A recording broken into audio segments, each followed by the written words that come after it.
సోమవారం నమస్కారం అండి. జై శ్రీమన్నారాయణ.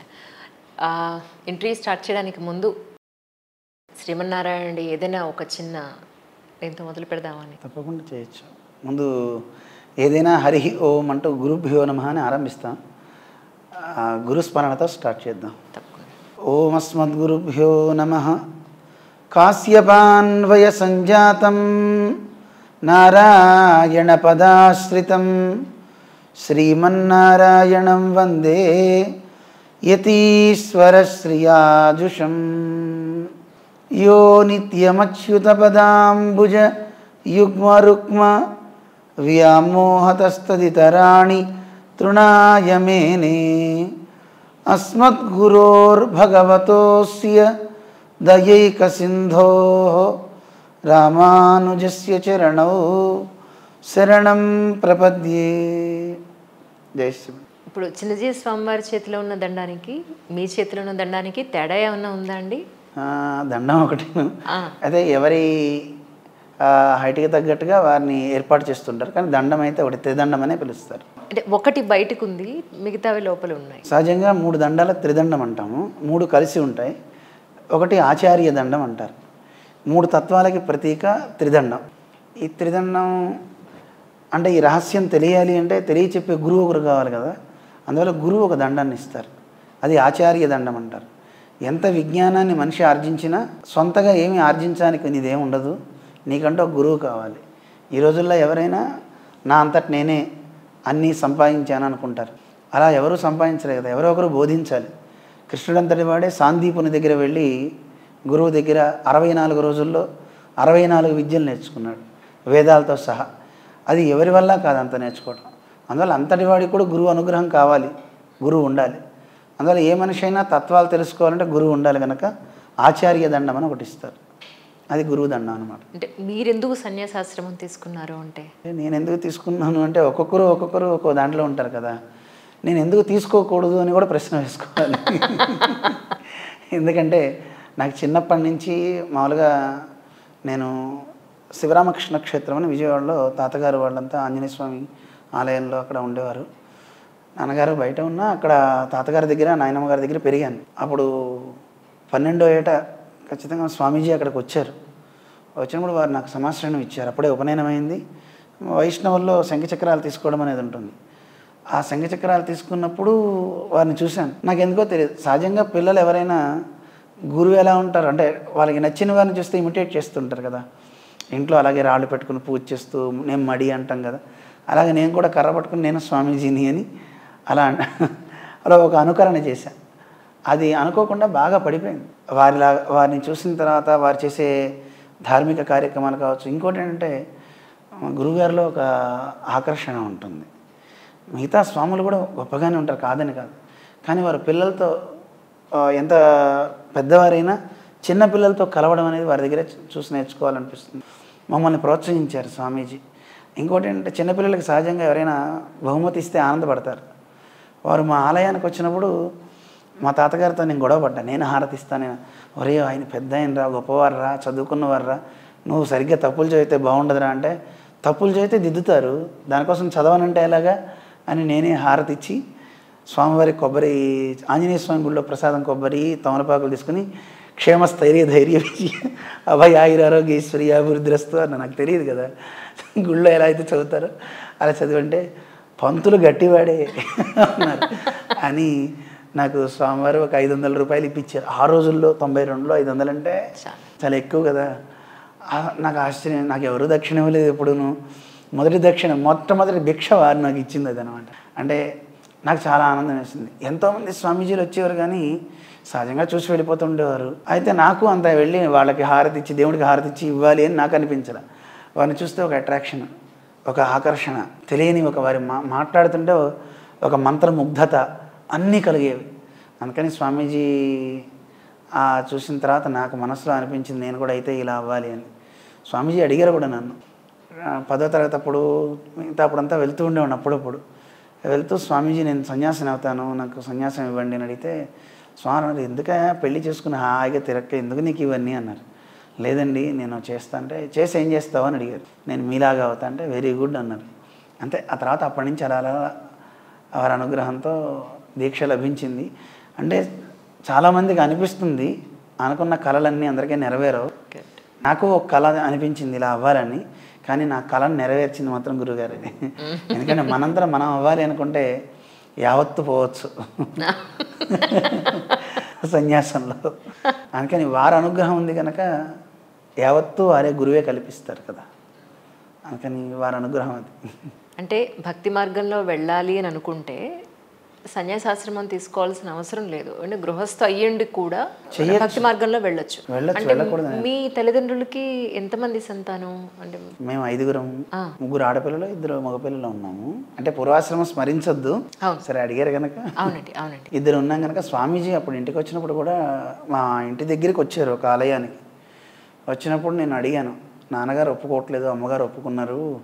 అమ్మగారు చిన్నప్పటి నుంచి ఆధ్యాత్మికంలోనే ఉండేవారు బాగా.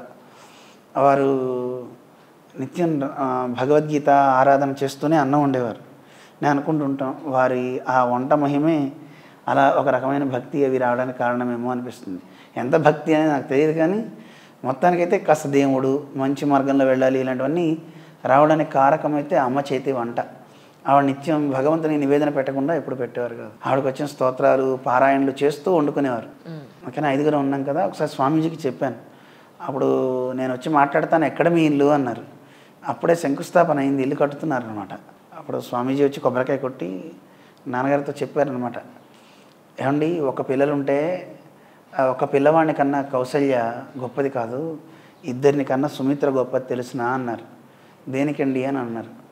అంటే అప్పుడు స్వామి చెప్పారు, సుమిత్రాదేవి ఒకడిని రాజ్యానికి ఇచ్చింది, అంటే దేశానికి ఇచ్చింది, ఒకడిని దైవానికి ఇచ్చింది. ఈ రోజుల్లో తల్లులంతా కూడా పిల్లల్ని కనాలి, తమ కోసం కాదు, ఒకని దేశం కోసం ఒకని దైవం కోసం చేయాలి.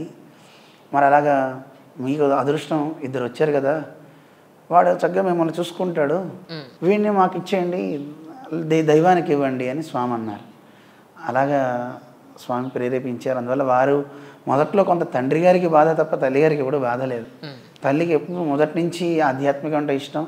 స్వామీజీ కూడా వారి గురువుగారే, అమ్మగారికి గురువుగారు. అందుకని వారు ఏం చెప్తే అది వారు చేస్తారు.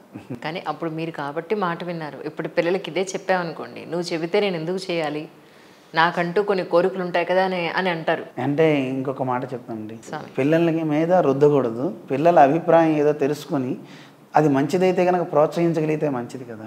కరెక్ట్. పిల్లల మీద మనం నువ్వు ఇలా ఉండు, దండం పెట్టు, ఇలా పూజ చేయని చెప్పే కంటే వాడందరూ వాడు తెలుసుకొని చేస్తే మంచిది కదా. స్వామీజీ ఏ రోజు బలవంతం చేయరు, ఎప్పుడు చెప్పరు కూడా. మనందరం మనం చూసి నేర్చుకోవాలి అనేదే చేస్తుంటారు ఎక్కువ. మీ నేటివ్ ప్లేస్ ఎక్కడండి అడగచ్చా? మామూలుగా కృష్ణా జిల్లా గుడివాడ పుట్టింది, కానీ పెరిగిందంతా విజయవాడ. ఎన్నాళ్ళైందండి స్వామివారితో మీరు మీ జర్నీ స్టార్ట్ చేసి? నాకు బాగా ఊహ తెలిసింది, స్వామివారిని చూసింది 92లో, నన్ను వారు చూసింది 80లో. మేము పుట్టినప్పుడు స్వామివారు అక్కడికి వచ్చారు, విజయవాడలో రామకోటి శివరామకృష్ణ క్షేత్రంలో బ్రహ్మయజ్ఞం చేశారట. అప్పుడే అమ్మగారు సమాశ్రయం అయ్యారు, వారి దగ్గర మంతాన్ని తీసుకున్నారు. అప్పుడు నేను చోటాబాయిని అనమాట, చిన్న పిల్లవాడిని. అప్పుడు చూశారు స్వామి, ఆశీస్సు ఇచ్చారు, నెలల పిల్లవాడిని అప్పుడు చూశారు. ఆ తర్వాత 92లో మళ్ళీ వారు వచ్చినప్పుడు నేను చూడగలిగాను వారిని. అప్పుడు వారికి కటాక్షం పడింది. ఆ తర్వాత 90 మళ్ళీ అప్పుడు పుష్కరాలు 80లో, మళ్ళీ పుష్కరాలకి సమాశ్రయం అయింది, మళ్ళీ పుష్కరానికి దండం వచ్చింది, కృష్ణ పుష్కరాలు. అప్పటి నుంచి వెళ్తూనే ఉండేవాడిని. 92 తర్వాత అప్పుడప్పుడు ఆశ్రమానికి వెళ్తూ ఉండేవాడిని. మిగతా రోజుల్లో స్వామివారు మా అదృష్టం ఏంటంటే మేము ఉండే ఏరియాస్కే ఎక్కువ వస్తూ ఉండేవారు అనమాట. ఏవో కార్యక్రమం రావడం, అలా స్వామీజీని చూడడం, వారు చెప్పేది వినాలనిపించడం, అలా వెళ్తుండేవాడు. కానీ మీరు ఎంతకాలం అయిందండి ఆల్మోస్ట్ సన్యాసాశ్రమం తీసుకుని? అమ్మా, సన్యాసాశ్రమం తీసుకుని ఎన్నాళ్ళు అయింది? మేమా ఇప్పటికి రేపు సంవత్సరానికి 20 ఏళ్ళు అవుతుంది. అప్పుడే టైం అయిపోయింది. కానీ ఒక 20 ఏళ్ళు ఇట్టే గడిచిపోయినట్టు అనిపిస్తుంది కదండి. చాలా స్వామివారితో ఉంటే అలాగే ఉంటుంది. ఎందుకంటే స్వామివారితో లేమనుకోండి చాలా సమయం ఉన్నట్టు అనిపిస్తుంది, కానీ స్వామివారితో ఉంటే మంచినీళ్ళ కంటే తొందరగా పల్చగా ఉంటుంది సమయం. అంటే ఈరోజు రాత్రి అయిపోతుంది, తర్వాత తొందరగా గడిచిపోతుంది. ఎందుకంటే వారు ఎప్పుడు ఖాళీగా ఉండరు, నిరంతరం స్వామీజీ వారు ఏదో ఒక అధ్యయనం, ఏదో ఒక కార్యక్రమం, ఏదో ఒక సేవా కార్యక్రమాలు కావచ్చు, ఉపన్యాసాలు కావచ్చు, వారు ఖాళీగా ఉండడం నేను ఎప్పుడు ఇంతవరకు చూడలేదు. 20 ఏళ్లలో ఎప్పుడు చూడాలి. వారు పడుకునేటప్పుడు కూడా మనం మామూలుగా లైట్లు ఆఫ్ చేసి పడుకుందాం అనుకుంటాం, కానీ వారు లైట్లు ఉండాలి, చదువుతూ ఉంటారు, ఏదో ఒకటి రాస్తూ ఉంటారు, లేదా ఎవరైనా ఈమెయిల్స్ పెడితే దానికి సమాధానం చెప్తూ అలా పడుకోవడం తప్ప ఎప్పుడు కూడా పని అయిపోయింది ఇంక పడుకుందాం అని ఎప్పుడు నేను చూడలే. అంత కార్యక్రమం వారితో ఉంటాం కనుక అప్పుడు సమయం అంతా తొందరగా గడిచిపోయినట్టు అనిపిస్తుంది. కానీ 20 ఏళ్లలో ఈ భక్తి మార్గంలో మీరు తెలుసుకున్నది ఏమిటి అంటే ఏం చెప్తారు? భక్తి మార్గంలో తెలుసుకోవడం అనేది చాలా కష్టం, అది లోతు ఎక్కువ కదండి. అందులో మునగడమే తప్ప సముద్రాన్ని కొలవగలరా ఎవరైనా? మన ఒక మాట చెప్తూ ఉంటారు రామాయణంలో, కోతులన్నీ సముద్రం దాటాయి, లంకకి వెళ్ళాయి, ఆ కోతుల్ని ఇంటర్వ్యూ చేశారట. ఏమండి సముద్రం లోతు ఎంత ఉందండి అని అడిగారట. సముద్రం లోతు దానికి తెలియదు కదా. అద్భిర్లంఘిత వానరభటై కింతత్ర గంభీరత. సముద్రం యొక్క గంభీరం సముద్రం మీద నుంచి వెళ్ళిన కోతులకి ఏం తెలుస్తుంది?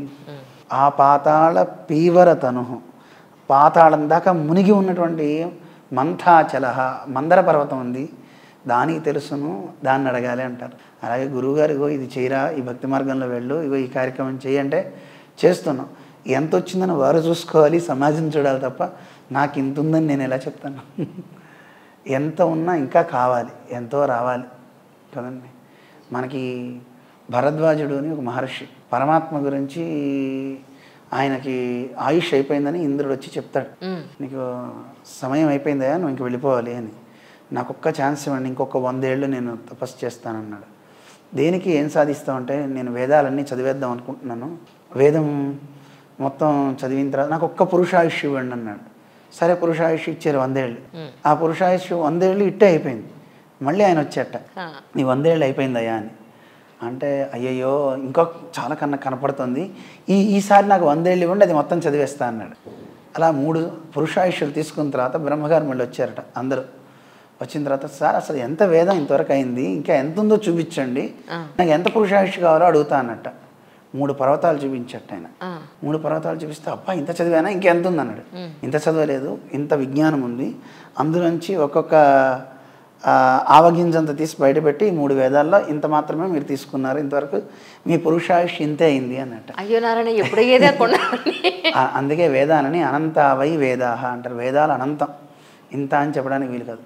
అలాంటి ఆ విజ్ఞానాన్ని తెలుసుకోవడం ఎంత కష్టమో, పరమాత్మ భక్తిని కూడా అనుభవించాలి అంటే అది దాంట్లో ఉన్నాము అని ఉన్నవాడికి తెలియదు, ఎదుటివాడికి తెలుస్తుంది. కరెక్ట్ కదండి.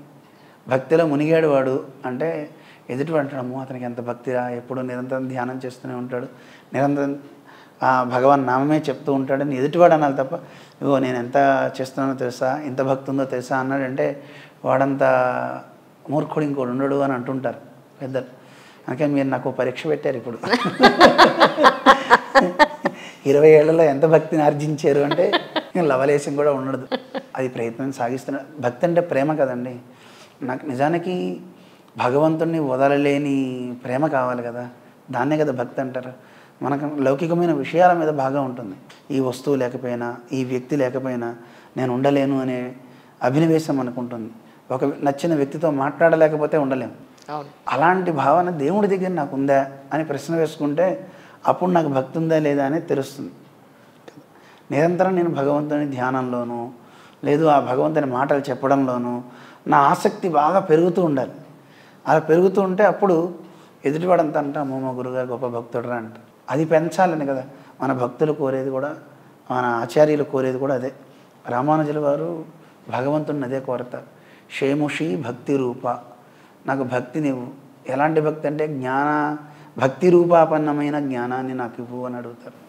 కొత్త భక్తి నాకు, నువ్వు నా వాడివని తెలిసే భక్తి నువ్వు ఎంత గొప్పవాడివో నాకు తెలుసు. ఆ తెలిసిన భక్తిని నాకు ప్రసాదిస్తే, ఇప్పుడు ఒక పిల్లవాడు తన తండ్రి మీదో తల్లి మీదో ప్రేమ చూపుతున్నాడు, కానీ వాడికి ఈయనే నాకు తల్లి తండ్రి అని తెలిసిన తర్వాత ఉండే ప్రేమ వేరు కదా. లేకపోతే నాకేదో పాలిస్తుంది పెంచుతున్నారు కదా అని ఈవిడ కాకపోతే ఇంకోటి ఎత్తుకుని వాళ్ళు ఇస్తే వాడి మీద ప్రేమ చూపుతాడు. కానీ వీడు నావాడు, నా శ్రేయస్సు కోరుకునేవాడని తెలిస్తే అది ఇంకా గొప్పది కదా. అటువంటి భక్తిని నాకు ఇవ్వు అని అంటారు. కానీ ఒక డే షెడ్యూల్ ఎలా ఉంటుంది స్వామి మీది? మాకండి అంటే మామూలుగా పొద్దున్నే ఇక్కడ ఉంటే 4 గంటలకల్లా లేస్తాము. లేచి సుప్రభాత సేవ అని వెళ్తాము. అంటే రోజు స్వామీజీ ఇక్కడ సుప్రభాతం పెట్టారు. అయిన తర్వాత స్నానాలు చేసి వెళ్ళిపోవాలి. 4ంటికి రెడీ అయిపోతారు. 4:30 కల్లా రెడీ అవుతాం. 5ంటికి అక్కడికి వెళ్తాము. ఇప్పుడు 5:30 చేశారు. అందరూ ఆశ్రమంలో ఉన్న వాళ్ళందరూ ప్రాతస్మరణీయంగా రావాలి. కొంతమందికి పాపం నిర్బంధంగా వచ్చేవాళ్ళు ఉంటారు, పొద్దున్నే లేపేస్తున్నారు, నిద్రపోనివ్వట్లేదని. కానీ స్వామీజీ భావన ఏంటంటే మన దగ్గర పనిచేసే ప్రతి వ్యక్తి కూడా నేనెంతో వాడు అంతే, దేంట్లో భగవంతుని కృపని పొందడంలో. పొద్దున్న లేవగానే కాస్త కృష్ణారామ అనుకుంటే మిగతా రోజులో చేసిన పాపాలు పోతాయి. రోజులో మంచి చేయాలనే భావన వాడికి కలగాలి, వాడి మనస్సు ప్రశాంతంగా ఉండాలి అని రోజు పొద్దున్నే ప్రాతస్మరణీయమని మన సంప్రదాయంలో ప్రతిరోజు నిద్ర లేవగానే చేయాల్సిన కొన్ని రిచువల్స్ ఉన్నాయి. అంటే భగవంతుని ప్రార్థన, పొద్దున్న లేవగానే భూమిని తొక్కుతున్నాం, క్షమించమని భూమిని వేడుకోవటం. అది ఆగమంలో కూడా చాలా మనకు కనపడుతుంటాయి. ఒక చెట్టు ఆకు కొయ్యాలన్నా, పుట్టను తవ్వాలన్నా అక్కడ ప్రార్థన చేయమని చెప్తారు. తులసి కొయ్యాలన్నా సరే అక్కడ ప్రార్థన, దాని పర్మిషన్ తీసుకోవాలి. ఆఫ్టర్ ఆల్ ఒక ఇంటికి వెళ్తేనే వాడి కాలింగ్ బెల్ నొక్కేగానే లోపలికి వెళ్ళాం కదా, మరి పర్మిషన్ లేకుండా డోర్ తీసుకుని వెళ్ళకూడదు. అలాగా ఓ చెట్టు పుష్పం కొయ్యాలన్నా, ఆకులు కొయ్యాలన్నా, ఆఖరికి వేప పుల్ల విరవాలన్నా ఆ చెట్టు పర్మిషన్ తీసుకోవాలట. అది మన సంప్రదాయాలు చెప్తున్నాయి. అందరి గొప్పవి కనుక ఒక కృతజ్ఞత, మనకి భూమి నిలవడానికి చోటిస్తుంది, గాలి ప్రకృతి అంతా మనకి ఇస్తుంది కనుక వాటికి వందనం చేయటం ఎలాగా, మన ఇలా ఉనికికి కారణమైన భగవంతుడిని ఎలా ప్రార్థించాలి, గజేంద్రుడిని ఆయన ఎలా రక్షించాడో, ఆయన నామం చెప్తే ఎంత మంచిదో. పొద్దున్న లేవగానే హరి హరి అని 2 అక్షరాలు పలకండి, హరితి అక్షరద్వయం అంటారు. కానీ పొద్దున్న లేవగానే కాఫీతో లేస్తారు తప్ప 2 అక్షరాలు తప్ప హరిస్మరణ ఎవరు కష్టం కదా. అందుకని అవి వీళ్ళకి నేర్పుతున్నారు స్వామీజీ. అయిన తర్వాత మానసిక ప్రశాంతత వస్తుంది, కానీ శారీరక దృఢత్వం ఎవరికీ లేదు కదా. అందుకని శారీరకంగా ప్రతివాడు ఆరోగ్యంగా ఉండాలి. అందుకోసం యోగాభ్యాసం కూడా పెట్టి, ఎందుకంటే అందరూ శారీరకంగా గట్టిగా ఉండాలి, మంచిగా ఉండాలని వాటిని కూడా ఆసనాలు వేయించడం, చిన్న చిన్న కసరత్తులు చేస్తున్నారు. రాకపోతే ఒక భయం కూడా ఉండాలని, అనారోగ్యం ఉంది చెప్పండి, చెప్పలేదు చిన్న వాళ్ళకి ఒక భయం నేర్పేలాగా, దాంతో అందరూ వస్తున్నారు. నయానా భయానా అంటుంటారు కదా, ఆ రకంగా వాళ్ళందరూ వస్తున్నారు. ఇప్పుడు విచిత్రం ఏంటంటే నేను గమనించాను, వాళ్ళతో పాటు పిల్లల్ని తీసుకొస్తున్నాను. వాళ్ళకి ఏ పుస్తకం లేదు పిల్లలకి, వాళ్ళు వచ్చి అలా కూర్చుంటున్నారు. అది వాళ్ళకి కంఠోపాఠం అయిపోయింది, వాళ్ళకు అవి వచ్చేసినాయి. దాంతోపాటు ఆసనాలు వాళ్ళు కూడా చేస్తున్నారు, చిన్న పిల్లలు కూడా చేస్తున్నారు. దానివల్ల వాళ్ళకి ఎలా అనిపిస్తుంది, రేపు పొద్దున్న ఎదిగే మొక్కలు కదా అవన్నీ, ఆ పిల్లలు వాళ్ళ మనస్సుల్లో మంచి నాటుతున్నాం. ఇప్పుడు తెలియకుండానే వాళ్ళకి ఇది అలవాటు, అభ్యాసం అయిపోయి జీవితంలో వాడు ఒక గొప్ప దేశానికి మంచి సేవకుడిగా తయారవుతాడు కదా. ముందు వాడికి వాడు కూడా మంచి ఆరోగ్యంగా తయారవుతాడు. అందుకని ఆ ప్రాతస్మరణీయంతో దినం ఆరంభం అవుతుంది. రాగానే మనకంటూ ఒక పెరుమాళ్ళు ఉంటారు, ఆరాధ్య దైవం, ఆ స్వామి ఆరాధన, తర్వాత పారాయణలు, ఇక్కడ ఆలయంలో ఉండే గోష్ఠి కార్యక్రమాలు, ఇంకేముంటే ఆ కార్యక్రమాలన్నీ చూసుకుంటుంటాం. ఎవరైనా వస్తే వాడితో మాట్లాడడమో, వాళ్ళకి ఏమైనా ఉంటే చెప్పడమో, లేకపోతే ఏదో చిన్న చిన్న ఉపన్యాసాలు, అప్పుడప్పుడు మీలాంటి వాళ్ళు వస్తే ఇంటర్వ్యూస్ అలా చేసి సాయంత్రం మళ్ళీ దినచర్యకి వెళ్ళిపోతుంటాం. మళ్ళీ ఆరాధన కార్యక్రమాలు అలా ఉంటాయి. ఆహార నియమాలు ఏమైనా ఉంటాయండి? ఆహార నియమం ఉంటుందండి, ఏది పడితే అది ఎప్పుడు పడితే అప్పుడు తినకూడదు కదా. ఒక పూట భోజనం ఉంటుంది, సాయంత్రం ఏదైతే పలహారం పెరుమాళది ఇస్తారో అది తీసుకోవడం ఉంటుంది, జావ లాంటివి అలా ఉంటాయి. ఆహార నియమం ఉంటుంది. అంటే తినకూడని పదార్థాలు ఎప్పుడూ తినకూడదు కదా. మనస్సుని పాడు చేసే ఉల్లి, వెల్లుల్లి, ములక్కాడ, సొరకాయ, ఇవి గోంగూరలు ఇవి తినరు, ఇవి వాడకూడదు అన్నమాట.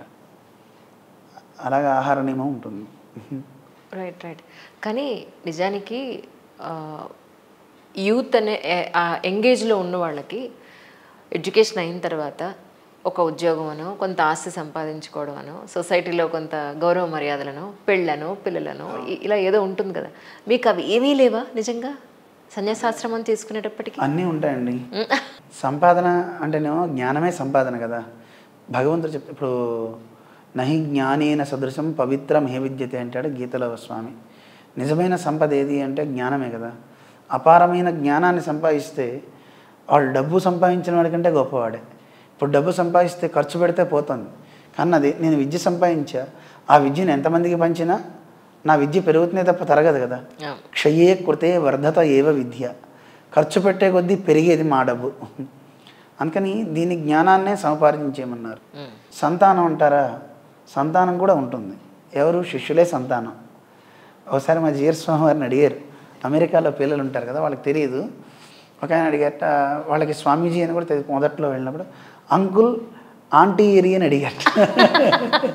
మీ వైఫ్ పేరు ఏమిటి అని అడిగారు. అడిగితే స్వామి తడుకోకుండా శ్రద్ధ అని చెప్పారు స్వామి. ఎందుకంటే వేదమే చెప్పింది శ్రద్ధ పత్ని. భార్య మనిషికి ఉండాలి, ప్రతి మనిషికి ఉండాలి. ఆ భార్య ఎవరికి? ఒక్కొక్కళ్ళు భార్య కింద వేరే వాళ్ళని ఏమన్నా పెట్టుకున్నా మనిషికి భార్య ఎవరు అంటే శ్రద్ధే. భార్య కావచ్చు, భర్త కావచ్చు, వాడికి ఉండే శ్రద్ధే కదా.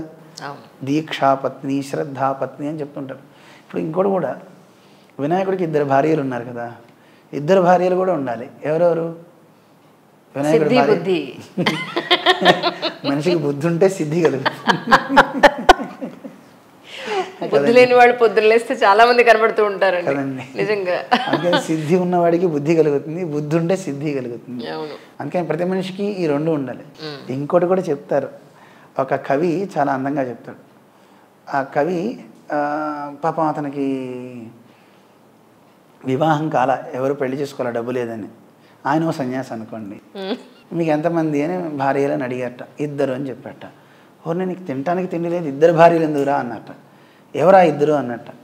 అప్పుడు ఆయన చెప్పాడు, నాకు 2 భార్యలు ఉన్నారు, వాళ్ళు ఎవరెవరు అంటే దురాశ దుర్దశ చేతి. ఒకటి దురాశ, 2 దుర్దశ. అదేమిటండి అంటే మామూలుగా వాళ్ళిద్దరు ఏది కనపట్టలేదంటే దురాశ అనేది నన్ను వదిలిపెట్టి ముందుకు వెళ్ళిపోతూ ఉంటుంది. దుర్దశ మాం నముంచతి. దుర్దశ అనేది నన్ను వదిలిపెట్టదు, నన్ను ముంచుతూ ఉంటుంది. వీడికి ఆశలు ఎక్కువ, అది కొందాం ఇది కొందాం అని. వీడా కొనలేడు, ఏం చేయలేడు, సాధించలేడు. అందువల్ల ఆశ అనే భార్య పురతో యాతి, ముందు వెళ్ళిపోతూ ఉంటుంది. ఆశ మనిషితో ఉండదు కదా, వాడికంటే ముందు వెళ్ళిపోతుంటుంది. రెండో దుర్దశ అని ఇంకో భార్య ఉంది, అది ఎప్పుడూ నన్ను వదిలిపెట్టదు. దుర్దశ అంటే కష్టం. వాడు ఎక్కడ అడుగు పెడితే అక్కడ పతనమే, అక్కడ వడగళ్ళ వాన. అందులో కొంతమందికి అలాంటి భార్యలు 2 ఉంటారు. మనకు కావాల్సినటువంటిది ఏమిటంటే శ్రద్ధ, భక్తి, జ్ఞానం, ఇలాంటి సంపదలు, ఇలాంటి భార్యలు. అంటే అవన్నీ స్త్రీలింగాల్లో మనం చెప్పుకోవచ్చు కదా, అందుకని అవి కూడా కావాలి. ధనం అంటారా, నిజానికి గొప్ప ధనం గురువే, ఆయనకంటే మించిన ధనం ఎవరు? భార్య అనగానే ఒక పార్ట్నరే కదండి సహజంగా మనం అనుకునేది. కష్టం వచ్చినా సుఖం వచ్చినా పంచుకోవడానికి, మనకి కష్టం వచ్చినా సుఖం వచ్చినా పంచుకోవడానికి ఒకరిని పెట్టాడు దేవుడు. తానే గురువు రూపంలో ఉన్నాడు. అందువల్ల గురువు దగ్గర ఉండడం, గురువుతో షేర్ చేసుకోవడం అన్నీ కూడా నాకు ఏది కూడా మొహమాట పడను, గురువుగారికి చెప్పడానికి వెనకాడను. అది తప్ప ఒప్ప నాకు తెలియదు, కానీ విషయం స్వామి చెప్పడం అనేది చెప్తూ ఉంటా. అది వారిని బాధించేదా ఆనంద పెట్టేదా నాకు తెలియదు, చెప్పాలి అనిపించి చెప్పేస్తుంటాను. అందువల్ల ఒక ఆయన స్వామీజీ ఎప్పుడు నేను గురువుని, నేను ఇలాగే ఉండాలి, వీడు కింద ఉండాలి అలా అనుకోరు. ఒక నాకు తండ్రి దగ్గర ఎంత స్వతంత్రత ఉంటుందో అంత స్వాతంత్రాన్ని స్వామి ఇచ్చారు. అందరికీ అలాగే ఉంటుంది, కానీ నాకు ఎక్కువ నేను తీసుకున్నాను. అది తెలియకుండానే నాకు నా భావన అలా. అందుకని నాకు అన్నీ వారే. యాక్చువల్లీ మీరేం చదువుకున్నారండి? నేను 10th క్లాస్ పూర్తయిన తర్వాత ఇంటర్మీడియట్ వరకు వెళ్ళాను. ఇంటర్మీడియట్ మామూలుగా నాకు 8th దాకా కొంచెం నిజంగా చెప్పాలంటే డల్ స్టూడెంట్నే. ఎందుకంటే నాకు మా నాన్నగారు బయటకు ఎక్కడికి పంపించేవారు కాదు. బయట ప్రపంచం తెలియకపోవడం వల్ల కొంచెం తెలియనితనం బాగా ఉండేది. అంటే మా స్నేహితులందరూ అన్నిట్లోనూ నాకంటే బాగా ఉండేవారు ముందే. అటు ఆటల్లో కానీ చదువులో కానీ అన్నిట్లో. అటు ఆటలో నాకు రావు, ఆడేవాడిని, కానీ దేంట్లోనూ గెలవడం అనేది నాకు లేదు. కానీ నాకు వచ్చిన విద్యల్లో ఒక్కటే వచ్చింది, వేదం మాత్రం చిన్నప్పటి నుంచి చదివితే వేదమే వచ్చింది నాకు. మా గురువులు చెప్పేవారు, దాని మీద ఎక్కువ ఆసక్తి ఉండేది, అదే ఎక్కువ వచ్చి ఉండేది. స్కూల్లో చదువుతున్నప్పుడు అంత పెద్ద నాకు ఏం చదువుతున్నానో నాకు తెలియదు, కానీ క్లాసెస్ అయితే ఏదో బొటాబొట్టిన ప్యాస్ చేసి పంపిస్తున్నారు పైదాకా. 8th క్లాస్లో మాకు మాస్టర్ గారు నాగేశ్వరరావు గారు అని ఒక సోషల్ మాస్టర్ గారు వచ్చారు విజయవాడ. ఆయన చాలా బాగా మాట్లాడేవారు, మంచిగా చెప్పేవారు. ఆయన చూస్తే నాకు ఆసక్తి బాగా కలిగింది, చదువుకోవాలి అని అనిపించింది. అంటే చదువుకోవాలని అంత ముందు ఉండేది, కానీ తెలియదు ఎలా చదవాలో తెలియదు. అవే ఆయన చూపించిన తర్వాత అందరికంటే ముందు నేనే రాసి చూపించాను. మా తెలుగు టీచర్ గారు నమ్మలేదు. అప్పుడే అందరికంటే చివరిలో ఇచ్చేవాడు, ఈరోజు మొదటి ఇచ్చో ఇంటి దగ్గర రాసుకొచ్చావు అని అడిగింది ఆవిడకి చెప్పాను నేను. అలాగా ఒక్కొక్కరికి ఒక్కొక్క సమయం రావాలి కదా. ఆ మాస్టర్ గారు నాకు బాగా బాగా కావాల్సిన ఆయన అనమాట, నాగేశ్వరరావు గారని. చాలా మంచి మాస్టర్ గారు. ఆయన చిన్న ఆయనే కానీ మోటివేషన్ బాగా. టీచర్ అనగానే ఏదో పాఠాలు చెప్పేసి వెళ్ళిపోవాలి అనుకోకుండా మహానుభావుడు సమాజంలో ఉన్న విషయాలు చెప్తూ పిల్లల్ని ఆకట్టేవాడు. అదొక అద్భుతమైన ప్రతిభ ఆయనలో. అప్పుడు చదువు మీద ఆసక్తి కలిగి తెలియకుండా లెక్కలు బాగా ఇష్టం వచ్చింది. లెక్కల్లో కూడా 10th క్లాస్లో అప్పటికప్పుడు చదివినా నాకు 88 దాదాపు వచ్చేసింది 10th క్లాస్లో. అందుకని నేను లెక్కలు నాకు చాలా ఉండేవి. ఇటు సన్యాసం తీసుకోవాలని ఉండేది. మా పెద్దవాళ్ళందరూ ఒక్కొక్కరు మ్యాథమెటిక్స్ లెక్చరర్ ఉండేవారు. నేను అలా అవ్వాలనుకునేవాడిని, కాసేపు ఇంకోటి అనుకునేవాడిని. లక్ష్యాలు మారిన ప్రథమ లక్ష్యం ఇదే వచ్చింది అనుకోండి. అందుకని ఇంటర్మీడియట్ చదివిన తర్వాత వేదం బాగా ఇంట్రెస్ట్ అనమాట చిన్నప్పటి నుంచి. కొంచెం ఆర్థికంగా చిన్న స్థితి, బహుకుటుంబీకులు కదా నాన్నగారు, సంతానం ఎక్కువ మంది ఉండడంతో వారు ఎప్పుడు నన్ను ఉద్యోగం చేయమని చెప్పలేదు. కానీ నేనే ఏదైనా చిన్న మందిరం చూసుకొని నెలకి ఇంత తెచ్చుకుని నా ఫీజు నేను కట్టుకుంటూ చదువుకుందామని అనుకున్నాను. అని ఇంటర్మీడియట్ ఫస్ట్ ఇయర్ చేరిన తర్వాత ఆలయం చిన్న దొరికింది, రామాలయం. అక్కడ ఎవరు గుడికి జనాలు రారు. వారు ఇచ్చే శాలరీ నాకు చదువుకు సరిపోతుంది, నాన్నగారికి తోడు ఉంటుంది అని అలా చేరాను. అయితే మనం వెళ్ళిన తర్వాత చదువు పక్కన పెట్టి గుడిని డెవలప్ చేశాను. ఆ గుడికి ఎవడు రానివారు. ఆ తర్వాత గుడిలోకి జనాలు రావడం మొదలుపెట్టారు బాగా. వచ్చిన తర్వాత గుడి వాళ్ళు నాకు నిర్బంధాలు పెట్టడం మొదలుపెట్టారు. సాయంత్రం 7ంటికి వచ్చి దీపం పెట్టమన్న వాళ్ళు 5ంటికి రమ్మన్నారు. కాలేజీ నుంచి ఇటు రావాలంటే కష్టం. అది కార్తీక మాసం ఇలాంటి ఎందుకు డెవలప్ చేశాను అని కూడా నాకు తెలియదు. అందరికీ నాకు వచ్చిన విష్ణు సహస్రనామం నేర్పడం, చాలామంది పిల్లల్ని తయారు చేయడం, అలా చేసిన తర్వాత ఎక్కువ జనం రావడంతో గుడి బాగా డెవలప్ అయిపోయింది. అప్పుడు నాకు ఈ చదువు మధ్యలో ఇంటర్వ్యూలో అవగానే వచ్చేసేవాడిని. స్నానం చేసేసుకుని మళ్ళీ గుడికి రావాలి కదా. అందుకని గుడిలో ఉండడంతో దాని మీద శ్రద్ధ తగ్గిపోయింది. ఏదో గుడి వచ్చిన తర్వాత బడికి సెలవు అయిపోయింది. విచిత్రం ఏంటంటే ఆ గుడిలో చేరడం మా జీవితానికి టర్నింగ్ అయింది. విజయవాడ ముత్యాలంపాడు రామాలయం అని, అక్కడ రాజులంతా ఉంటుంటారు. అక్కడ మాకు సుబ్బరామ శర్మ గారు అని ఒక గురువు గారు, ఆయన ఎంతోమందికి చదువు చెప్పారు. ఆయన గొప్పతనం ఏంటంటే అండి, రిటైర్డ్ అయిపోయి ఆర్థికంగా ఇబ్బందులు ఉండే వాళ్ళందరినీ చేరదీసి చిన్న చిన్న మంత్రాలు చెప్పి వాళ్ళకి చదువు నేర్పి, ఇగో ఈ జపం చేసుకుంటే నీకు ఎవరో ఒకళ్ళు శనిగ్రహ జపము, నవగ్రహ జపాలు అంటూ ఉంటారు కదా, వాళ్ళకి ఆ మంత్రాలు నేర్పేవారు. చిన్న చిన్న మంత్రాలే అవి నేర్పి వాడు జపం చేస్తే వాళ్ళు ఆర్థికంగా ఇబ్బందులన్నీ పోయి మా గురువు గారి కంటే అందరూ బిల్డింగ్లు కట్టుకున్నారు. పాపం మా గురువుగారు మాత్రం రేకుల షెడ్యూల్లే. కానీ నిజానికి చాలా రకాలైన సమస్యలకి చాలా రకాలైన మంత్రాలు ఇది చదివితే మంచి జరుగుతుందని, ఖడ్గమాలకు ఒక రకంగా ఇలా రకరకాలుగా చెప్తుంటారు. నిజంగా ఆ మంత్రం చదివితే వాళ్ళ సమస్యలు నిజంగా తీరిపోతాయండి? మంత్రం వాళ్ళకి చెప్పింది గురువుగారు. బయట వాళ్ళు ఎవరైనా నవగ్రహ దోషాలు ఉంటే జపం చేసుకోవడానికి వీళ్ళకి నవగ్రహ మంత్రాలు, మంత్రభాగాల్లో వేద మంత్రాల్లో చిన్న చిన్న ఉంటాయి కదా, అవి నేర్పారు.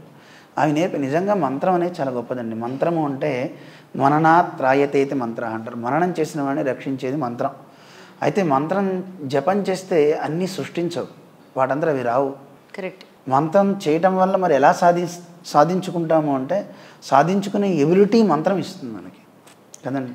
ఇప్పుడు మానసికంగా మనిషి ధైర్యంగా ఉంటే దేన్నైనా సాధించగలుగుతాడు, అన్నీ సంపాదించుకోగలుగుతాడు.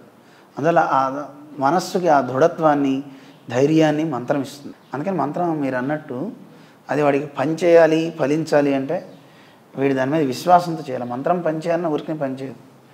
మంత్రం మీద నిష్ట ఉండాలి, దైవం మీద నిష్ట ఉండాలి, ఉపదేశించిన గురువు మీద, ఈ ముగ్గురు మీద విశ్వాసం ఉంటేనే మంత్రం పనిచేస్తుంది. మంత్రే తద్దేవతాయాంచ తథా మంత్ర ప్రదే గురౌ త్రిషుభక్తి సదాకార్య. ఈ మూడిటి మీద విశ్వాసం పరిపూర్ణంగా ఉంటే మంత్రం పనిచేస్తుంది. అలాంటి గొప్ప గురువుగారు ఆయన.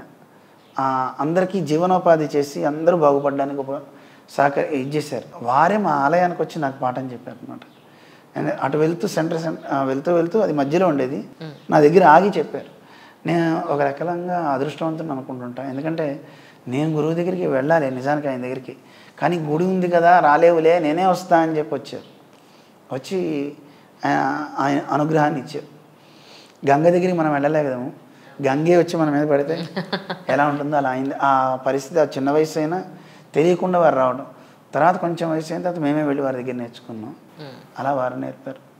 అందుకని అలా 10th క్లాస్ అయిన తర్వాత ఇంటర్ ఫస్ట్ ఇయర్ అయిపోయింది, సెకండ్ ఇయర్ ఇంకా డిస్కంటిన్యూ చేసేసాను. ఇది కంటిన్యూ అయిపోయింది. నేను అహోబిల స్వామి అని అంటే మీరు అహోబిలానికి సంబంధించిన వారేమో అన్న డౌట్ వచ్చింది ఇక్కడ. ఇప్పుడు మీ పేరు మామూలుగా లక్ష్మి ఉందనుకోండి, వైకుంఠానికి సంబంధించిన వారు కాదు కదా కదండి. అలాగే మీ పేరు అంజలి అంటే సినిమా యాక్టర్ కాదు కదా, పేరు ఎవరైనా పెట్టుకోవచ్చు కదండి. అలాగే ఆ క్షేత్రం పేరు పెట్టారు అంతే. 2 శారీరకంగాను బలంగా ఉండాలి, బుద్ధి బలము ఉండాలని అన్న పెట్టారేమో తెలియదు గురుగారు, కానీ నరసింహస్వామి క్షేత్రం పేరు అయితే వచ్చింది. అదే ఆనందం. కానీ ఎడ్యుకేషనల్ క్వాలిఫికేషన్ వేరు, మీరు మానసికంగా సాధించే ఆ చదువు వేరు. అంతే కదండి. సో అది సాధించాలి అంటే మామూలు స్టూడెంట్గా ఉన్నప్పుడు నుంచి ఇప్పటి వరకు మీరు ఏమేమి పుస్తకాలు చదివి ఉండొచ్చండి? మామూలుగా చదివేవంటే మేము ఆలయం చేస్తున్నామని చెప్పాం కదండి, అప్పుడు చిన్న చిన్న పుస్తకాలు ప్రహ్లాదుని కథలు, తర్వాత అవి కూడా ఎందుకు చదివామంటే నాకేదో నాలెడ్జ్ రావాలని కాదు, మా కోవిలకు వచ్చే వాళ్ళకి ఏదో ఒకటి చెప్పాలని. నాకు ఫస్ట్ తెలియదు కదా, ఇలా నేర్చుకుని ఇలా అవ్వాలి, ఈ సన్యాసం తీసుకుంటే ఏవో రావాలని నాకు తెలియదు. అది పక్కన పెట్టేస్తే రోజు వచ్చే భక్తులు ఏదో ఒకటి అడుగుతుండేవారు. ఆ అడిగి వాడికి ఏదో ఒకటి మాట్లాడేటప్పుడు ఏదో ఒకటి చెప్పాలి కనుక ఏదో కథ చెప్దాం పిల్లలకి. రోజు పిల్లలు చాలామంది వచ్చేవారు, ఆ పిల్లలకి ఏదో ఒక కథ చెప్పాలని పెట్టుకున్నాం. అప్పుడు ఈ వీళ్ళ గోరఖ్పూర్ వారి పుస్తకాలు ఉండేవి. ఆ గోరఖ్పూర్ పుస్తకాలన్నీ చిన్న చిన్నవి కొనుక్కునేవాడిని, చాలా పాకెట్ సైజులో ఉండేవి చిన్న చిన్న బుక్స్, అవి ఒకటి చదువుకుని చెప్పేవాడిని. నెక్స్ట్ మాది జిఆర్ స్వామిది భక్తి నివేదన అని ఆధ్యాత్మిక మాసపత్రిక వస్తుండేది. ఆ మాసపత్రిక మా ఇంటికి కూడా వస్తుండేది. అంటే వస్తే దాన్ని తీసుకుని చదివి అందులో ఉన్న కథలు చెప్తూ ఉండేవాడు. అందులో క్వశ్చన్ అండ్ ఆన్సర్స్ ఉండేవి. స్వామివారు ఎవరన్నా ప్రశ్నలు అడిగితే వాడికి సమాధానాలు ఇస్తుండేవారు. చాలా చమత్కారంగా చెప్తారు స్వామివారు. ఒకసారి ఎవరో ఒక ప్రశ్న వేశారు, ఏమండి నేను ఇంట్లోంచి బయటకు వెళ్తున్నప్పుడు నక్క ఎదురొచ్చింది, కుడి పక్క నుంచి వెళ్తే మంచిదా ఎడం పక్క నుంచి వెళ్తే మంచిదా అని అడిగాడు ఒక ఆయన. స్వామివారు దానికి సమాధానం చెప్పారు, ఎటు నుంచి వెళ్ళినా పర్వాలేదుగా నిన్న కరవకుండా వెళ్తే మంచిది. అవి చూస్తుంటే ఓ ఇలా కూడా సమాధానాలు చెప్పచ్చా అని అంటే ఒక రకమైన ఉత్తేజం కలుగుతుండేది. ఆ పుస్తకాల్లో మంచి మంచి స్టోరీస్ రాసేవారు, మహర్షుల చరిత్రలు వచ్చేవి, మహాభారతం రామాయణం ఇలావేవో వచ్చేవి. అందులో ఉన్న చిన్న చిన్నవి చదువుకునే వాళ్ళకి చెప్తుండేవాడు. నాకు అలా ఉపన్యాసాలు అలవాటు చేసింది అక్కడ ఉండే మా అమ్మలు. వాళ్ళకి అలా ఉపన్యాసాలు చెప్తూ చెప్తూ మాకు అభ్యాసం అయిందనమాట. కానీ నిజానికి మీరు ఈ పెళ్ళి ఎదురు రావడం లేదంటే నీళ్ల బిందె ఎదురు రావడం ఇలాంటివన్నీ మీకు కౌంట్ ఉంటుందా? పట్టించుకుంది, ఎందుకు పట్టించుకోం, కానీ దాన్ని ఎలా ఫీల్ అవ్వాలని స్వామి చెప్పారు. అంటే దాన్ని చెడుగా తీసుకోవద్దు. మనకి ప్రకృతి తల్లి లక్ష్మీ స్వరూపం కదా, మనకి భగవంతుడు ఎవరినైతే రక్షించాలనుకుంటాడో వాళ్ళందరికీ ఒక్కొక్క సూచన చేస్తుంటాడు, తాను నేరుగా వచ్చి మాట్లాడు. మనందరం ఆయన సంతానమే. నువ్వు వెళ్ళే కార్యం నీకు ఇబ్బంది అవుతుంది అని తెలిస్తే నీకేం చేస్తే బాగుంటుంది అని చెప్పడానికి భగవంతుడు ఒక సూచన చేస్తాడు. అందువల్ల నువ్వు వెళ్ళే కార్యం సాధించడానికి శ్రమ అవుతుంది సుమా, నీకు దైవీ శక్తి కావాలి తోడు చేసుకో, ఇంకాస్త శక్తిని సముపార్జించుకో అని చెప్పడానికే బ్రహ్మచారి రావటమో లేకపోతే వితంతువు రావటమా లేకపోతే పిల్లి ఎదురు రావటమా. ఇవి వచ్చినప్పుడు వాళ్ళని తిట్టుకోవద్దు, వాళ్ళకి థ్యాంక్స్ చెప్పండి అంటారు. నిజంగా వెళ్ళి థ్యాంక్స్ చెప్తే వాడికి కోపం వస్తుంది. ఇప్పుడు ఏ వితంతువు వచ్చిందనుకోండి థ్యాంక్స్ ఎదురొచ్చినందుకండి ఆవిడకి ఒళ్ళు మండుతుంది కదా. అందుకని మామూలుగా నమస్కారం చేసుకుని ఇంట్లోకి ఒక్కసారి మామూలుగా వాళ్ళ ముందే వెళ్ళొద్దు, లేదు ఒకసారి అక్కడ ఒక సెకండ్ భగవంతుడిని ధ్యానం చేసుకోమంటారు స్వామీజీ ఎప్పుడు. ఎందుకంటే స్వామి నేను వెళ్ళే కార్యం నాకు సఫలం అవ్వాలి. అందుకే మీరు చూడండి, ఒకసారి ఇంట్లోంచి మీరు బయలుదేరేటప్పుడు మీ పని అవుతుందా అవదా అంటానికి ప్రకృతి ఎలా సహకరిస్తుంది అంటే చల్లని గాలి సువాసనతో వస్తుంది అనుకోండి, మీరు అడుగు పెట్టగానే బయట మీరు వెళ్ళే పని సునాయాసంగా అయిపోతుంది అని అర్థం. అంటే ప్రకృతి మనకి తెలియచేస్తుంది, అది మనకి తెలియదు. లేదు దుమ్ము లేచిపోయి కళ్ళల్లో పడుతుంది అంటే నువ్వు వెళ్ళే కార్యం చాలా కష్టం, నువ్వు కాసేపు కూర్చో, నీకు తోడు చేసుకో దైవీ శక్తిని, లేదు భగవన్నామ స్మరణ చేసుకో అని చెప్తారు. అలా మానసిక శక్తిని ఎంత మనం జనరేట్ చేసుకుంటే అంత పని సులభం అవుతుంది అన్నమాట. కానీ కష్టసాధ్యం.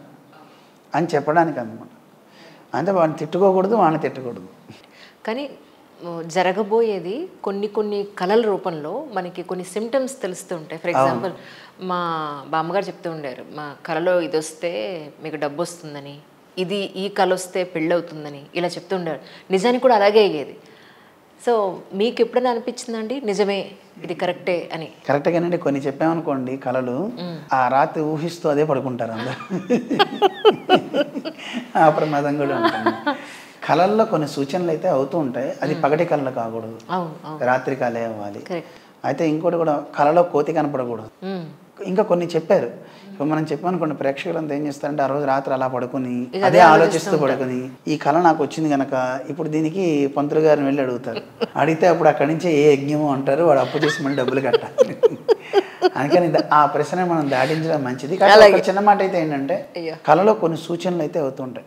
అయితే ఎలాంటి దుస్వప్నాలు వచ్చినా, దుస్వప్నాలు మన మీద పనిచేయకుండా ఉండడానికి ఒక చిన్న మాట శాస్త్రం చెప్పింది. దుస్వప్నాలు వస్తే భయపడకండి, వెంటనే లేచి కాళ్ళు చేతులు కడుక్కొని దుస్వప్నే స్మర గోవిందం, ఒకసారి గోవిందా అని గట్టిగా అరచి పడుకోవాలట. అప్పుడు అది గోవింద అయిపోతుంది ఆ దుస్వప్నం. అంటే మనకి రాబోయేటటువంటి చెడుని మనం సాధించి, అంటే విజయాన్ని సాధించడానికి వైపు తీసుకెళ్ళిపోతుంది. అందుకని భగవత్ స్మరణ చేసుకుని పడుకోమంటారు, గోవింద స్మరణ చేయమని. ఒక్కోదానికి ఒక్కొక్కటి చెప్పారు. భోజనం చేసేటప్పుడు ఎవరిని స్మరించాలి, నిద్రపోయేటప్పుడు ఎవరిని స్మరించాలి, ప్రయాణ కాలంలో ఎవరిని, దుస్వప్నాలు వచ్చినప్పుడు ఎవరిని అని చెప్తున్నప్పుడు ప్రకరణంలో గోవింద స్మరణ చేయమని చెప్తారనమాట. కానీ మీరు అన్నట్టు కళలో కొన్ని జరిగేవి అవి ఏం చెప్తే బాగుండదు, కానీ అవి మనం ఇది అని చెప్పడానికి వీలు కాకుండా కళలు వస్తుంటాయి. దాన్ని మనం అంచనా వేయలేం. ఎందుకంటే మేము వైజాగ్లో చాతుర్మాస్య దీక్ష చేసాం, హుదూద్ వచ్చిన సమయంలో. ఆ 4 నెలలు చాలా పెద్ద యజ్ఞం చేసి కార్యక్రమాలన్నీ చేసినప్పుడు కోటి కుంకుమార్చన పెట్టాం ఒక గ్రౌండ్లో. పెట్టినప్పుడు చాలామంది వర్షాలు పడుతున్నాయి, ఇప్పుడు వద్దు ఇది అన్నారు. మేము అన్నాం, ఒకసారి అనౌన్స్ చేసాం కదా, మానడానికి లేదు, అవసరమైతే జనాలు రాకపోయినా చేస్తా అంటే, ఎవరు రాకుండా మీరు ఎలా చేస్తారు, కోటి కుంకుమార్చన ఎలా అవుతుంది అన్నారు. నేను కుంకుమ తీసుకుంటాను, పైనుంచి వర్షం పడుతున్నప్పుడు ఒక్కొక్క చిందు వచ్చి దాంట్లో పడితే అదంతా ఎగురుతూ ఉంటుంది కదా, అలా అయినా కోటి కుంకుమార్చన అయిపోతుంది కదా, మానను అని చెప్తే సరేనే అందరూ మీటింగ్ అయింది. అయినప్పుడు మేము సంధ్యావందనం చేసుకోవడానికి సాయంత్రం వెళ్ళిపోయినప్పుడు మాకు కళ వచ్చింది. అంటే జపం చేసుకున్నప్పుడు ఒక రూపం కనపడింది. ఒక త్రిశూలం పట్టుకుని ఒక స్త్రీ గిరగిరా తిరుగుతుంది. ఆ తిరిగేటప్పుడు గజ్జల శబ్దం వినపడి దుమ్ము లేచిపోతుంది అనమాట. ఇలా కళ వచ్చింది, ఇలా ఎందుకు కనపడుతుంది ఇది అని అన్నప్పుడు మన పిల్లవాడు, అక్కడ వేదం చదివే పిల్లవాడు, వారిజల శ్రీకాంత్ అన్న, ఆ అబ్బాయి అన్నాడు, స్వామీజీ మనం కార్యక్రమం చేయబోతున్నాం కదా, ఇప్పుడే డిస్కస్ అయింది కదా, మన కార్యక్రమం దుమ్ము లేచిపోతుంది, బాగా జరుగుతుంది అన్నాడు. మేము అన్నవరే మనం అలాగే అంచనా వేయలేము, సరే ఏదో ఒకటి ప్రకృతి అని భావిద్దాం, లక్ష్మీదేవిలాగా స్త్రీ రూపంలో ఉంది కనుక అది ప్రకృతిగా మంచిదే జరుగుతుందని అప్పుడు పెట్టాం. కుంకుమార్చన చేసేసాం. ఆ కుంకుమార్చన జరిగే రోజే పెద్ద గాలివాన. విచిత్రం ఏమిటంటే గ్రౌండ్లో తప్ప మిగతా అన్ని చోట్ల ఉంది. మొత్తం శ్రీకాకుళం, విజయనగరం, వైజాగ్ 3 చోట్ల వాన ఉంది. చాలామంది గొడుగులు వేసుకునే వచ్చారు ఆ కార్యక్రమానికి. అది మేము ఒకటే అనుకున్నాం, స్వామివారికి చెప్పాం, స్వామి ఇలా వర్షం వస్తుంది, అందరూ ఆపేయమంటున్నారు, ఏం చేయమంటారంటే, మీకెందుకు అది, పెరుమాళ్ళు గొడుగు పట్టుకుంటాడు, మీరు చేయండి అన్నారు. పెద్దల వాక్కు ఎంత గొప్ప ఫలాన్ని ఇస్తుందని చెప్పడానికి అదో నిదర్శనం. అందుకని అక్కడ కార్యక్రమం నిరాటంకంగా సాగింది. అంత వర్షం వచ్చినా గ్రౌండ్లో అయితే వర్షం లేదు. అది రికార్డు కూడా అయింది, చాలా బాగా జరిగింది. గ్రౌండ్ మొత్తం నిండిపోయారు అనమాట, అంత బాగా కుంకుమార్చన జరిగింది. కానీ ఆ చాతుర్మాస్యం ముగించుకుని మేము వచ్చిన తర్వాత రోజే హుదూద్ వచ్చింది అక్కడ. అంటే మాకు అప్పుడు అర్థమైంది, ఆ రోజు ప్రకృతి తిరిగిందని, మనవాడు దుమ్ము లేచిందన్నట్టు ఇది కార్యక్రమం కాదు, హుదూదు అని అప్పుడు అర్థమైంది. అంటే మనం దేన్ని అంచనా వేయలేం కదా, ఏదైనా మంచి జరగాలని దైవాన్ని ప్రార్థిస్తాం తప్ప త్రికాలవేత్తనం ఎవరం కాము. దేవుణ్ణి ప్రార్థన చేసుకుంటాం అందరం మంచి జరగాలి. కానీ అంత హుదూదు వచ్చినా వైజాగ్ బ్యూటీ అంతా మారిపోయింది కదండి. పడిపోయిన చెట్లు విరిగిపోయినవి కూడా మళ్ళీ మొలిచి చక్కగా ఉండి ఇంకా అందం పెరిగింది కూడా వైజాగ్. అలాగా కళని ఎవరం కూడా ఇది అని ఎవరం చెప్పలేం. కానీ కళలు అయితే ఒక సంకేతాన్ని అయితే ఇస్తాయి.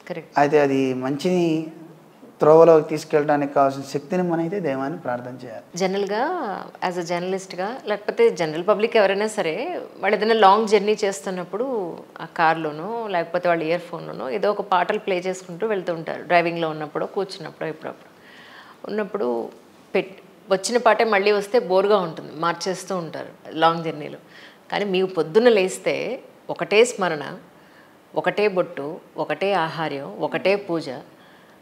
సో ఇదంతా మీకు నిజంగా బోర్ కొట్టదా ఎప్పుడు జీవితంలో? నాకు బోర్ లేదండి, నాకు బాగా ఇష్టం. అంటే నేను అందరికీ ఒకటే చెప్తూ ఉంటాను, దేని మీద అయితే మనం ఇష్టం పెంచుకుంటామో ఇష్టం పెంచుకున్న వృత్తి బోర్ ఎందుకు ఇస్తుంది కదండి. మీకు ఇష్టమైన వ్యక్తితో మాట్లాడాలనుకోండి, బోర్ అనిపిస్తుందా? ఇంకా రాత్రంతా మాట్లాడుతూనే ఉంటారు కదా. అందుకని మనం ఇష్టం దేని మీద పెంచుకుంటాము. నేను స్టూడెంట్స్ కూడా చాలామంది చెప్తుంటా, చదువు రావట్లేదు అని అంటే ఏ సబ్జెక్ట్ ఎక్కువ రావట్లేదు దాన్ని ఎక్కువ లవ్ చేయి, దాన్ని ఎక్కువ ప్రేమించు. ఎక్కువ ప్రేమిస్తే ఏమవుతుంది, అది రెస్పాన్స్ ఇవ్వట్లేదు అనుకో, అయినా ప్రేమించు. ప్రేమిస్తే తప్పకుండా అది నిన్ను ప్రేమించింది అనుకో, నువ్వు విజయం వచ్చేస్తుంది కదండి. అందుకని మనం ఇష్టం పెంచుకోవాలి. నాకు బాగా ఇష్టం, ఎంత ఇష్టం అంటే ఎప్పుడైనా రాత్రి 12 ఆ ప్రాంతాల్లో 1 గంటకి నిద్ర లేచి స్నానం చేయాల్సి వచ్చింది అనుకోండి. చిన్నప్పుడు అలా స్నానం చేయాల్సి వస్తే సన్నగా బొట్టు పెట్టుకుని పడుకుంటారు మామూలుగా, కానీ నాకు లావుగా పెట్టుకునే పడుకున్నాను. ఎంత బొట్టు పెడతానో అంత బొట్టు పెట్టి పడుకునేవాడిని తప్ప ఇప్పుడు ఎవరు చూస్తారులే సన్నగా పెట్టేసుకుందాం అని అనిపించేది కాదు. అంటే అంత పిచ్చి, బాగా దీని మీద ఎక్కువ ప్రేమ పెంచుకున్నా కనుక దీని మీద నాకు బోర్ అనిపించదు. చేయడానికి బోర్ ఏం లేదు. అంత పెద్ద బొట్టు పెట్టడానికి మీకు ఎంత సమయం పడుతుందండి? 20 minutes పడుతుంది. ఇవి కాకుండా ద్వాసవర్ధ గుంటాలు పెట్టుకుంటే 1 hour పడుతుంది. అంటే అప్పుడు చేసుకునే పారాయణలు అన్నీ ఉంటాయి కదా, పారాయణలు చేసుకుంటే అదొక ఆనందం. భగవంతుని రమ్మని పిలవడం కదా. ఇక్కడ పెట్టుకునేటప్పుడు కేశవాయ నమః, నా విధిగిన నారాయణాయ నమః, మాధవాయ నమః, గోవిందని ఈ 12 స్థానాల్లో 12 మూర్తులు వచ్చి కూర్చుంటారు కదండి. అది ప్రొటెక్షన్ కదా మనకి. ఇప్పుడు రాజులు యుద్ధానికి వెళ్తే కవచాలు వేసుకుంటారు. ఆ కవచాలు వేసుకుంటే ఏ బాణాల దెబ్బలు తగలవు. ఈ స్వరూప ధారణ వల్ల మనకు కూడా బయట నుంచి వచ్చేటువంటి ఏ రకమైనటువంటి ప్రాబ్లమ్స్ రానివ్వదు కదా దైవం అక్కడ కూర్చున్నప్పుడు. అంటే దేన్నైనా ఎదిరించే శక్తిని ఇస్తుంది. అది రావద్దంటే సమాజంలో రాకుండా ఉండదు. రోడ్డు మీద వెళ్తే దుమ్ము పడుతుంది కదా, దుమ్ము పడుతుంది, దులుపుకోవాలి తప్పదు. ఆ శక్తి కావాలి కదా మనకి, ఆ శక్తిని ఇస్తుంది దైవం. దేన్నైనా ఎదిరించే శక్తి కావాలి. మాకైతే ఇంతవరకు బోర్ అనిపించలేదు. అసలు బోర్ తీసేసాం, అన్నీ బావులే, బావులు చెరువులే. పొద్దున లేస్తే ఈ భక్తి భావనేనండి. అప్పుడప్పుడు మీ ఎంటర్టైన్మెంట్ కోసం సరదాగా ఒక సినిమా చూసే అవకాశం ఉంటుంది? ఎందుకు లేదు, మా వాళ్ళు చూపిస్తుంటారు అప్పుడప్పుడు. బాహుబలి చూపించారు అప్పుడప్పుడు. తర్వాత ఇంకా ఏవో చిన్న చిన్నవి చూస్తుంటా. నాకు మామూలుగా నేను చిన్నప్పటి నుంచి, అంటే ఇవి చెప్పకూడదు కానీ మామూలుగా మాకు 8th, 9th, 10th కరాటీ నేర్పించారనమాట స్కూల్లో. అందుకని మామూలుగా అవంటే ఇష్టం. ఎవరిని అయితే కొట్టలేదు ఇంతవరకు, కొట్టను కూడాను. అందుకని వాటి మీద ఎక్కువ ఇష్టం కనుక అలాంటివి ఎప్పుడన్నా సరదా కోసం అందరం చూస్తుంటాం. తప్పేం కాదు కదా, మంచి ఏది ఉన్నా తీసుకోవాలి, ఎక్కడన్నా మంచి. అలానే వ్యసనం అంత కాదు, ఏది వ్యసనం పెట్టుకోకూడదు. కానీ మొన్న హనుమత్ జయంతి రోజు భలే జరిగిందండి ఇక్కడ. బాగా జరిగింది. చాలా అంత పెద్ద విగ్రహం, కొంచెం ఉగ్ర రూపం లేదు విగ్రహంలో, ఆనందం అయింది. అవునా? హనుమంతుడు పెరిగినప్పుడు పెరిగే రూపం మూర్తి సీతాన్వేషణ కోసం వెళ్తారు కదా ఆంజనేయ స్వామి. వెళ్ళేటప్పుడు తన ఆనందంతో, అంటే వెళ్ళేటప్పుడు నీరసంగా ఉండకూడదు కదా. నేను లంకంలో ఉన్న సీతను చూస్తా, రావణాసుడు అంతా చూస్తా అని హనుమంతుడు అలా పైకి లేస్తుంటాడు. కానీ అరటిపళ్ళ గెలలు, ఆకుపచ్చటి అరటిపళ్ళ గెలలతోటే మొత్తం. కదలీ వన ప్రియాయ నమః అంటారు కదా. కదలీ వనంలో సంచారం చేస్తాడు. కదలీ వనం అంటే ఆయనకి ఇష్టం. అందుకే ఆ కదలీ ఫలాలన్నింటినీ అలా తోరణంలా కట్టారు, చాలా గెలలు కట్టారు. అసలు అదే ఒక పెద్ద తోరణంలో పువ్వులతో కాకుండా అరటిపళ్ళు. ఎందుకంటే హనుమంతుడికి కోపం వచ్చింది అనుకోండి, అక్కడ ఏది ఉంటే తీసుకుని కొడతారు. అదేదో పండుతో కొట్టాడు, హాయిగా ఉంటుంది. మీరు చిన్నజీవ స్వామి వారు మీరంతా అభిషేకం చేసినప్పుడు ఇవి దండాలు ఎక్కడ పెడతారు? చేత్తోనే ఉంటాయి. మేము చేస్తేనా? మీరు సమర్పించినప్పుడు ఎప్పుడైనా అభిషేకం చేయాలి అంటే దండాన్ని ఎవరు తాకకుండా కింద పడకుండా ఉండే ఒక స్థానంలో పెట్టచ్చు. నిలబెట్టే ఉంచాలి. నిలబెట్టే, కింద కింద పడుకోబెట్టే టైప్ ఉండకూడదు, నిలబెట్ట.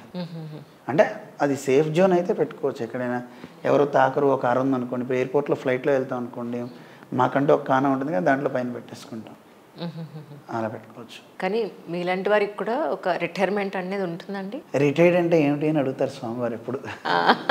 టైర్డ్ అయితే కదా రిటైర్డ్ అవ్వడానికి. ఇదే ఇష్టం అనుకున్నప్పుడు రిటైర్డ్ ఎందుకు? అవును. జీవితంలో విశ్రాంతి అనేది, విశ్రాంతులు అయ్యారు అంటుంటాం కదా, వాళ్ళంతా శ్రాంతులు అంటే ఎప్పుడు కష్టపడేవాడికి నేను కష్టపడిపోయాను అనుకుంటే వాడికి విశ్రాంతి అవసరం.